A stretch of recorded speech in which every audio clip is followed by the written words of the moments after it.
Alright, so this is chemistry 1010, section A, question number 1 to 10. Okay, so the first question there, so they're saying the correct oxidation number of I, okay, in IO, and then 3 to the power minus I. Okay, so here there's a 3 and then there's a minus there. Okay, so it's just the paper where I was getting the question. So we want to find the oxidation number of I in I or 3 minus, like that. Okay, so how can we find the oxidation number of this I? We are going to say the oxidation number of I plus, okay, and then here we see that we have 3 oxygen, so it will be 3 multiplied by what is the oxidation number of oxygen. Okay, so we know that oxygen in most of the chemical compound has an oxidation number of -2. And then I'm going to say this here will be equals to -1. So why are we equating to -1 here? It's because the charge, okay, the charge on this ion here is what? -1.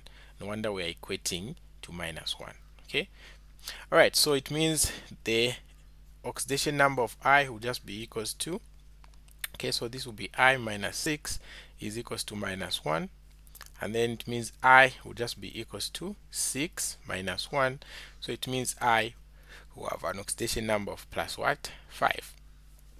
Alright, so that is the answer there. So you go on your options, you check for the one that has a +5, which will just be what? A there. Alright, so now let's look at the next one, which is question 2. So question 2, they are saying the correct chemical formula for cobalt, okay, for cobalt 2 and then nitride is, okay, so how do we find the chemical formula given the chemical name? Okay, so we check the elements that we've been given. So the first one is cobalt. Okay, so cobalt is a capital letter C and a small letter O, and then this nitride here simply means we are combining this cobalt with the nitrogen. Okay, so how do you write the chemical formula? We are going to identify their valences. Okay, so the valency of this carbon here, since we are saying carbon 2, it means its valence will just be what? Cobalt 2, I mean, its valence will just be 2.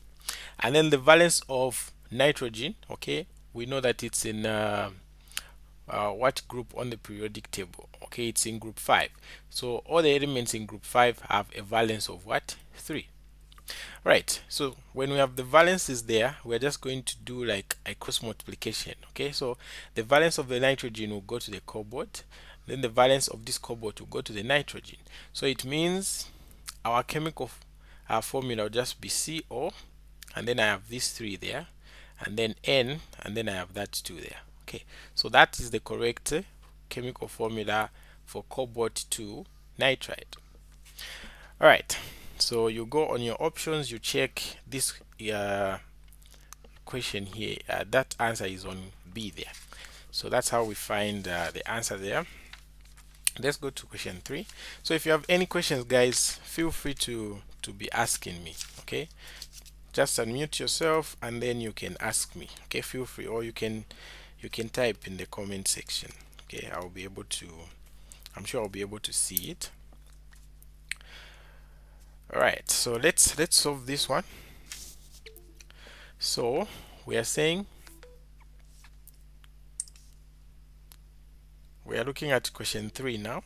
Okay, so question 3, they're saying the electronic configuration of copper 2 plus ion is, okay, so we want to find the electronic configuration of copper 2 plus, like this. Okay, so for us to find that one, we need to know the electronic configuration for copper. Okay, so we know that copper is one of those elements, okay, which is an exception, okay, to the normal or to the usual way of assigning these electronic configurations. Okay, so when you go on the periodic table, copper will have 29 protons. Okay, the proton number is 29. So it means in the neutral, okay, in the neutral atom of copper, we also have what? 29 electrons. So we want to put these 29 electrons, okay, in terms of an electronic configuration.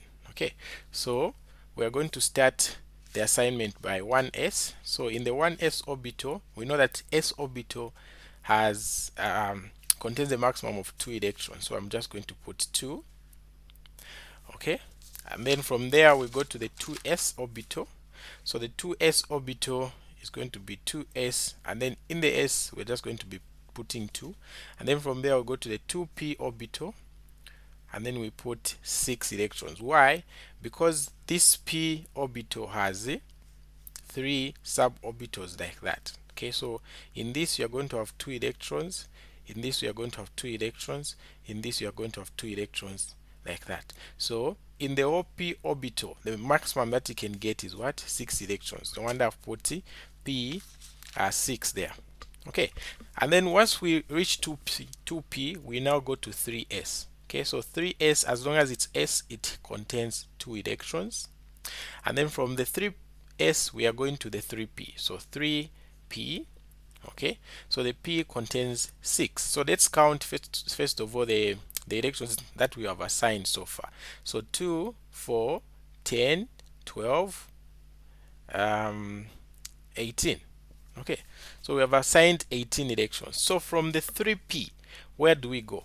Okay, from the 3p we go to the 4s. Okay, so 4s, and then we said for the s we always put what? 2.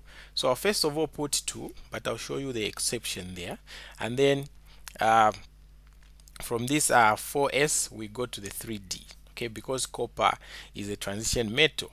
So when I end here where I have the 6 here, okay, these are 18 electrons. 18 electrons. So I'm supposed to put 29. So from this 29 minus 18, how many electrons am I remaining with? Okay, so if you subtract that 29 minus 18, you're going to remain with 11. So 11, I've already put 2 here. Okay, so meaning I'm remaining with how many? In my last this D shell, I'm remaining with 9. Okay, so this, the way I've written it there, is the normal way that we assign the electronic configuration. Okay, but copper has an exception. Okay, instead of filling this 4s with 2 electrons, okay, we are going to put 1 electron there. Why? Because that will be more stable for the copper atom. Okay, so this 3d orbital here, it will have to my mini orbitals, 5 of them, like that, like that, like that. So these are 5. So here you're going to be finding pairs of electrons like that, pairs, even there a pair, even there a pair. So this one here will also be a pair, but the last one there will just be having 1. So when we count these, they are 9. Okay, and then here I can have my 4s orbital, which has 1 and 2. So if it's in this state, the copper, it's not stable. Why? Because we have this unpaired electron there. Okay, so what do?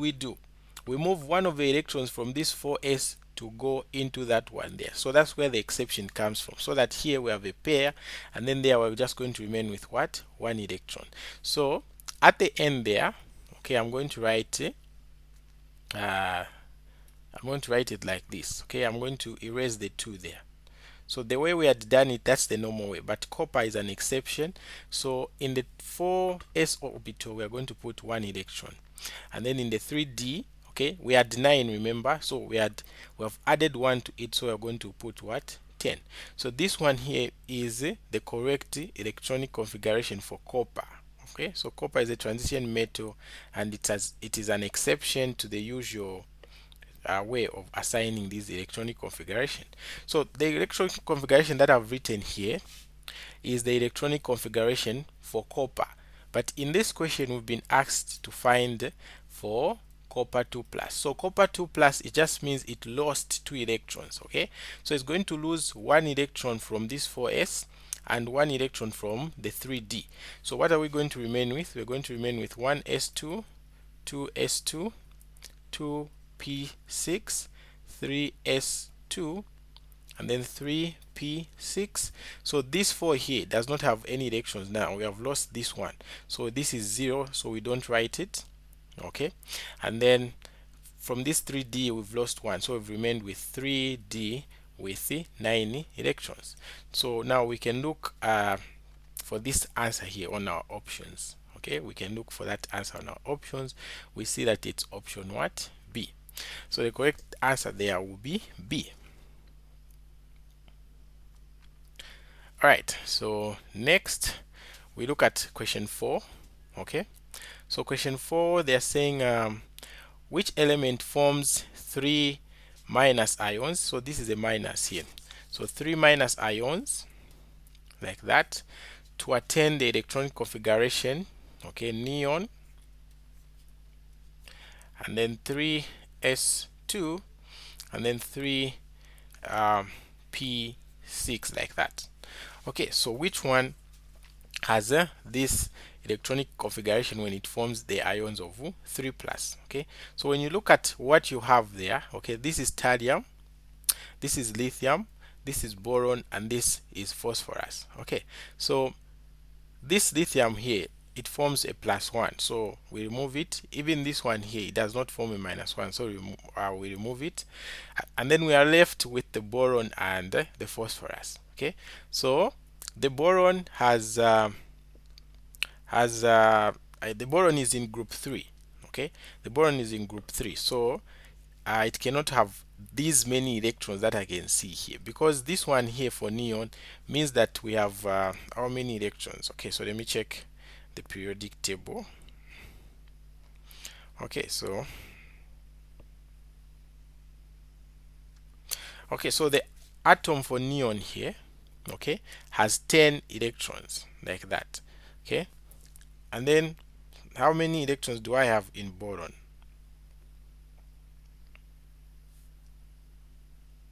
Okay, so my periodic table is saying boron has 5 electrons. Okay, so if boron, this guy here, has 5 electrons, then it cannot have this electronic configuration. Okay, so the only one that is qualifying to be the answer is the phosphorus there. So phosphorus, okay, has how many electrons? Okay, so phosphorus, this guy here, it has 15 electrons. So these 15 electrons, 10 of them are going to be in this atom for neon. Remember we said neon has 10 electrons. Okay, and then what will remain will be in the 3s and the 3p. So from the 15, if I remove 10, I'm going to have what? 5 remaining. So this one will have 2, and then the 3p will have 3 electrons like that. And then after this phosphorus here, okay, gains an extra 3 electrons. Okay, those 3 electrons that it gains will go into this orbital, so it will become what? 6. So we are going to say the electrons here now become 6 after this phosphorus here has gained, okay, 3 electrons, and these 3 electrons come with a negative charge. No wonder we are forming a 3 minus what? Ion. So the best answer here is just D, the phosphorus there. Okay, so any questions there?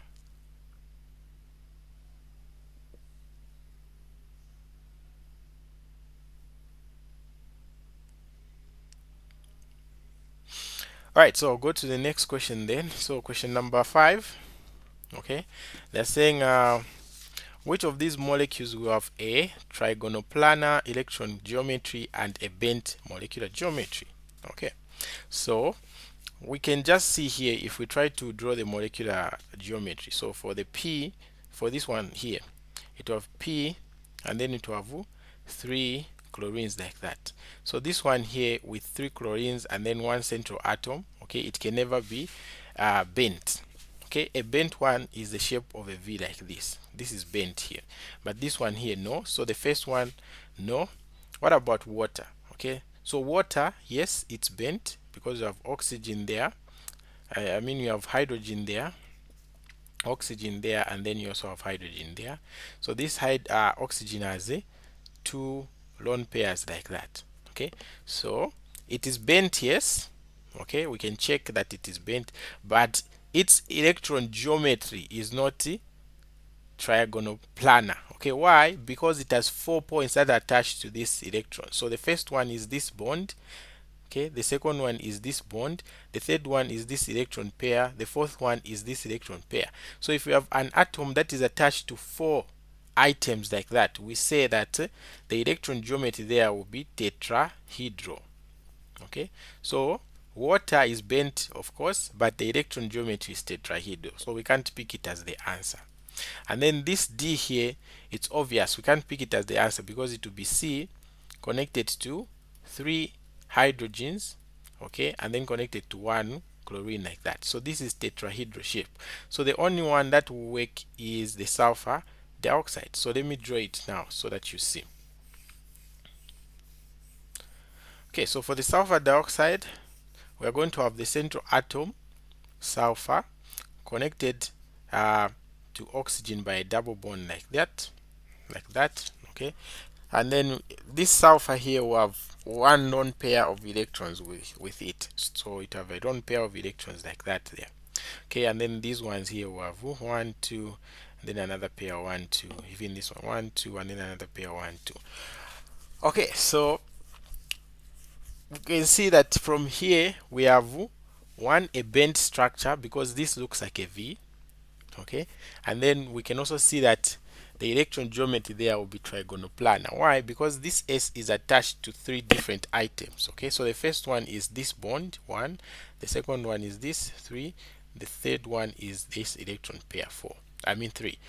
Okay, so this sulfur is attached to 3 different atoms. We are going to say the electron geometry there is a trigonal planar. So the best answer there is C. All right, then we go to question number 7. Okay, do I have question number, oh, we'll go to number 6, I mean. All right, so question number 6, they're saying formic acid with the formula HCOOH has 2 possible Lewis structures. Which Lewis structure better reflects the structure of formic acid? Okay, so the better Lewis structure to represent this formic acid, okay, will be that structure that has the formal charge 0. So always remember that. Okay, so the structure with the formal charge of 0 will be the best structure to represent that particular compound. Okay, so let's look at the option that we've been given. So here they're saying structure with a formal charge +1, structure with a formal charge -1, structure with 0 formal charge, structure with the highest formal charge. Okay, so the one which will better represent that atom, that compound, will be the one with the lowest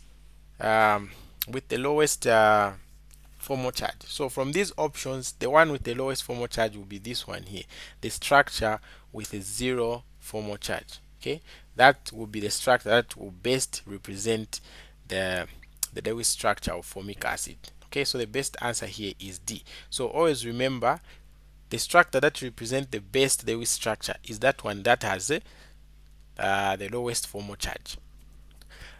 Okay, not the lowest formal charge. Let me not say the lowest formal charge because we have a -1 here, which is lower than 0. So not the lowest formal charge. Let me retract that statement. But the one with a 0 formal charge. Okay, 0 formal charge. It means that that compound will be mostly likely to reflect the structure of that compound because it will be very stable because it has a 0 formal charge. But this one which has a -1 or this one with a +1, okay, it will tend to go under some reactions like that. Okay, so the answer here should be the structure with the 0 formal charge. All right, so any questions here before we go to question number 7?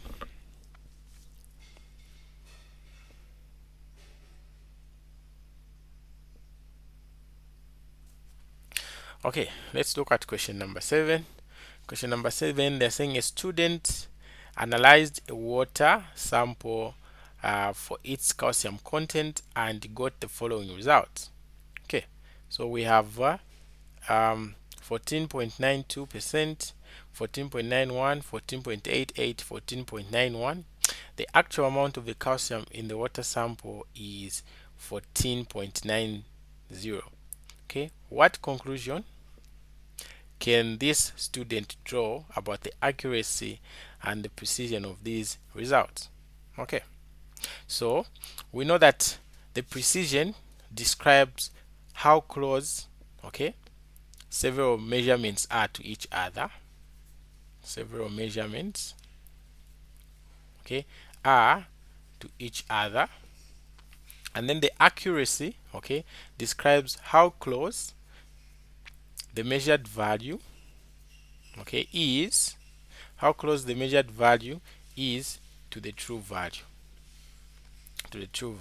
okay. So we see that these numbers that we have been measuring here are close to each other, so we're going to say they are precise. Okay, they are all 14.9 something within that range. Okay, so they are precise. And then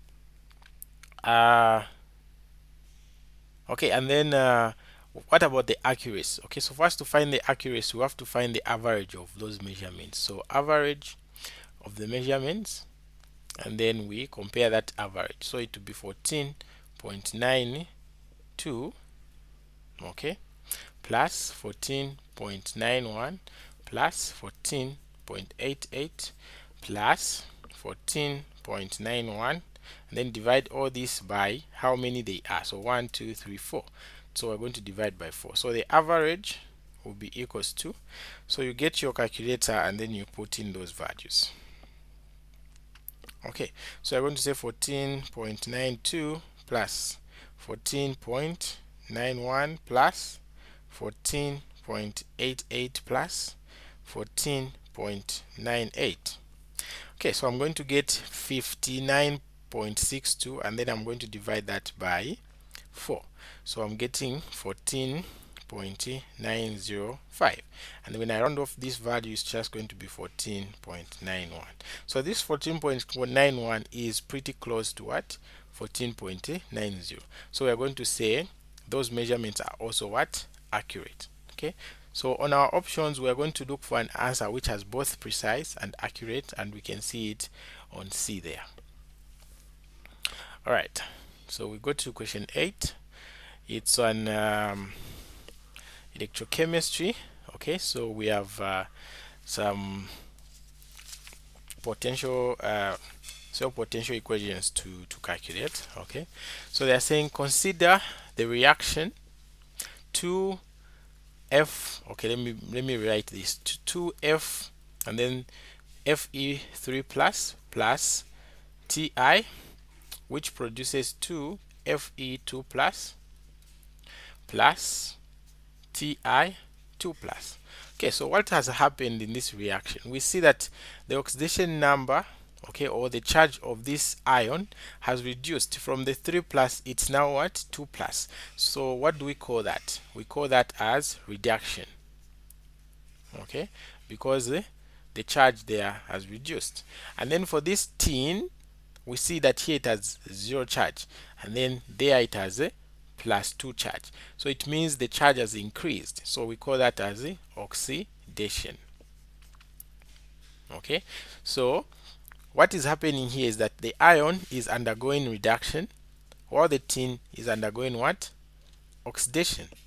Okay, so now they are saying this reaction here, okay, this reaction here has the cell potential of positive 2.4 volts, and then they're saying the electrode potential for this Fe3 plus to the F2 plus, okay, is plus 0.77 volts.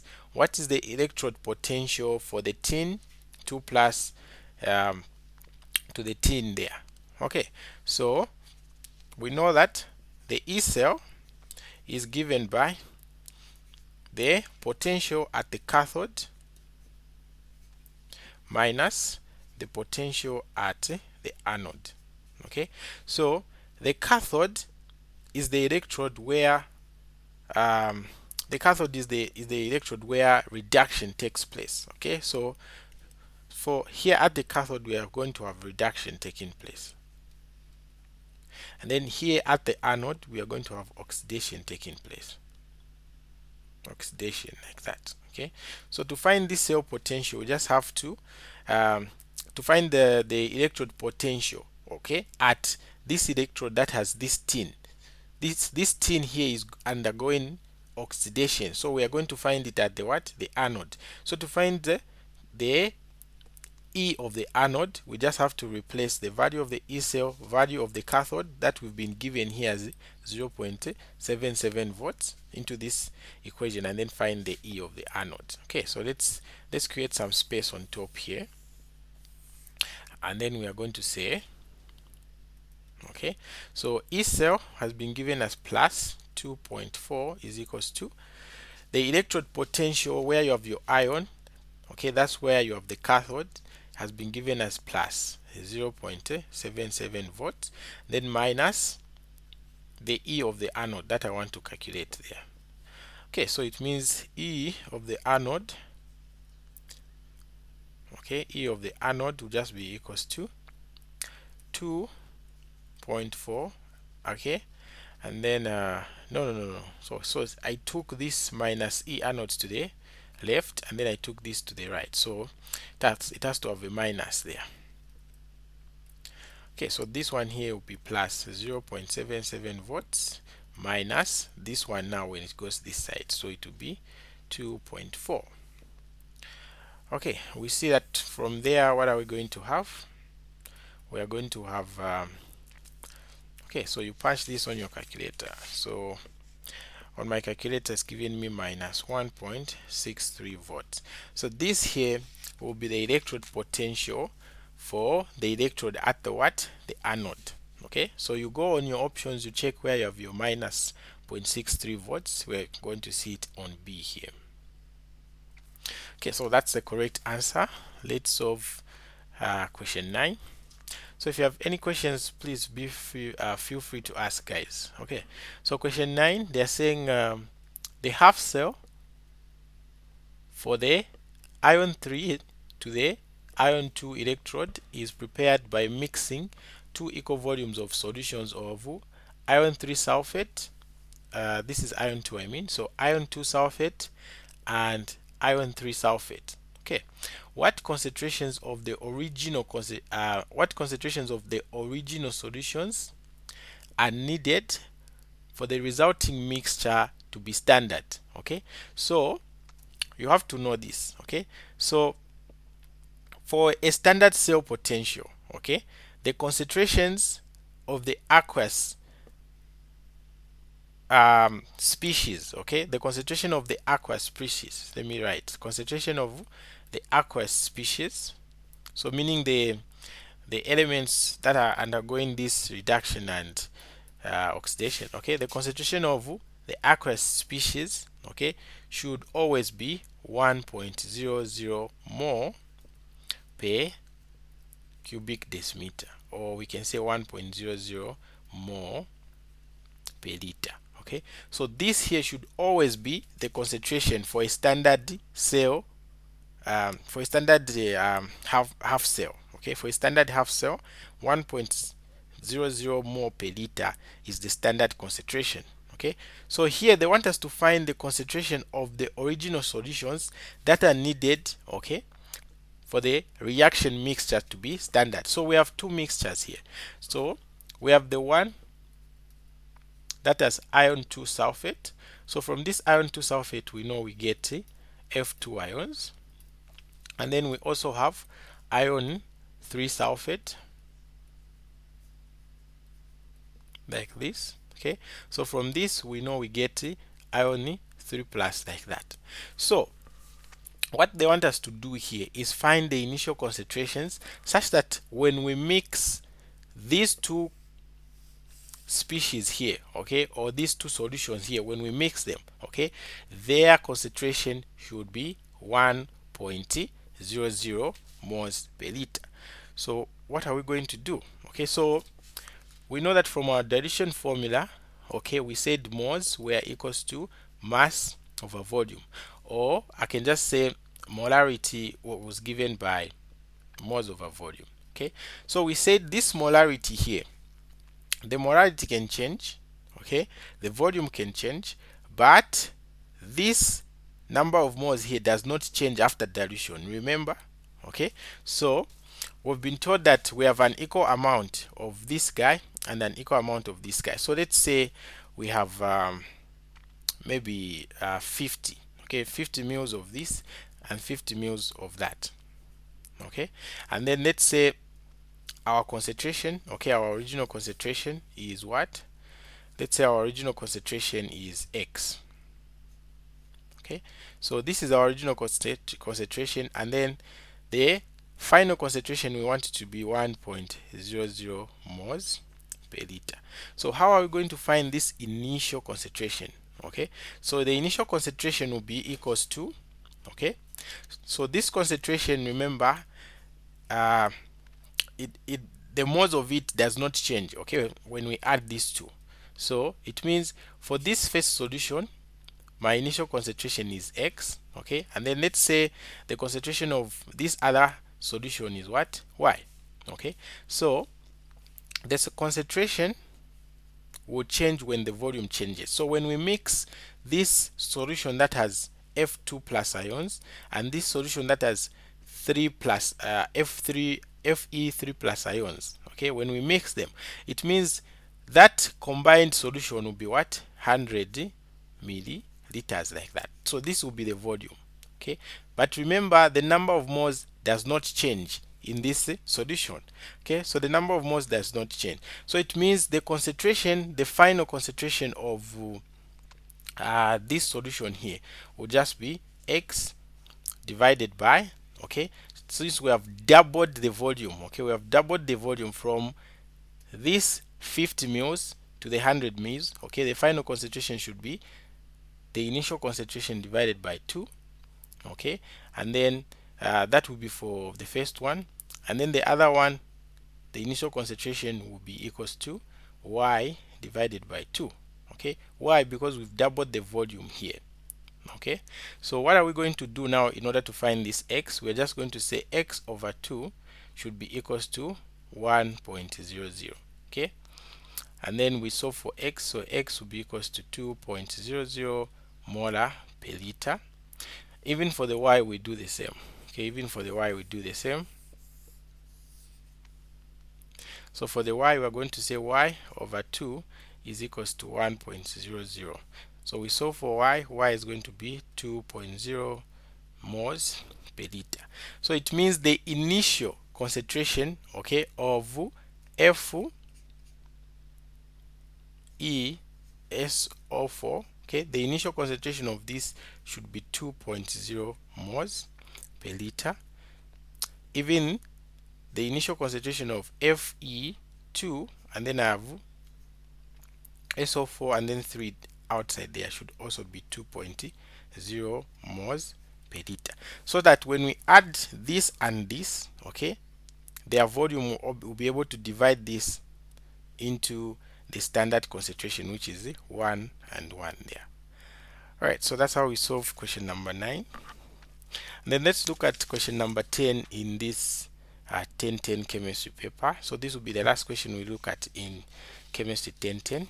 So they're saying the decomposition of ammonia is catalyzed by tungsten metal. So meaning we have 2 ammonia there, then we have tungsten metal there, and then we have N2 plus H2, like that. Okay, so they're saying this is a zero order kinematics reaction. What is the rate equation? So remember, the rate equation is equals to K, okay, multiplied by the concentration of the first reactant to the power a certain order, multiplied by the concentration of, if you have a second reactant, let's say B, to the power the order of this reactant. But here we're being told that the order is 0, okay, so all these powers here will be 0. So the concentration of this to the power 0, concentration of this to the power 0 will just be 1, because any number raised to the power 0 is 1. So it means the rate will just be K, then I have 1 multiplied by 1. So it means the K there will just be the rate. So the rate will just be K. So this one here should be a reminder that whenever we are talking about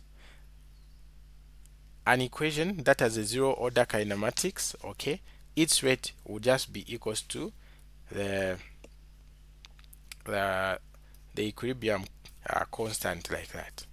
Okay, so the value, the answer there is just k. So you can check on your answers that you have. Okay, I have the k here. So this one here is our final answer. So any questions there? Any questions, guys?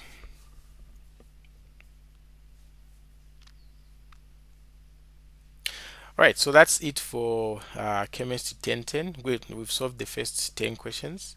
I'll continue recording the other part later.